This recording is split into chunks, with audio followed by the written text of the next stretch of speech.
কালী পুজো শেষ, দুদিন মা এই প্যান্ডেলে থাকার পরে আজকে মায়ের যাওয়ার পালা। তাই মাকে মায়ের আসন থেকে নামিয়ে নিয়ে আসা হয়েছে। তো বরণ ডালা নিয়ে সবাই রেডি। দেখো কাকিমাও দাঁড়িয়ে আছে বরণ করবে বলে। তো কাকিমা এবার বরণ করছে। দেখো সবারই মন খারাপ, মুখ ভারী, মা চলে যাবে। মা চলে গেলে সত্যি এই কদিন এখানটা পুরো ফাঁকা ফাঁকা লাগবে, সত্যি ভালো লাগবে না দেখতে, কিন্তু কিছু তো করার নেই, মা এসেছে যখন মাকে তার বাড়ি যেতেই হবে। তো দেখো বরণ পর্ব চলছে, যেসব নিয়মগুলো আছে সেগুলো সব হচ্ছে এক এক করে।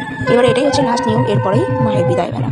তো বরণের পরে সিঁদুর খেলাটা তো একটা ম্যান্ডেটারি, এটা তো থাকবেই। তো সিঁদুর খেলা হচ্ছে দেখো। এবারে বিদায় বেলায় আমিও মায়ের পা ছুঁয়ে মায়ের আশীর্বাদ নিয়ে নিলাম, মাকে প্রণাম করলাম, মা বাবা দুজনকে। এদিকে আমিও রেডি, আমাকেও দেখো সিঁদুর মাখিয়ে দিয়েছে, আর এদিকে মায়ের যাওয়ার প্রস্তুতিও রেডি, বক্স লাইটিং সব ফিটিং প্রায় হয়ে এসেছে। তো মা তো এবার ভ্যানে তোলা হয়ে গেছে নিয়ে যাওয়ার জন্য গঙ্গায় বিসর্জন দিতে, আর দেখো বক্স লাইটিং সব ফিট হয়ে গেছে।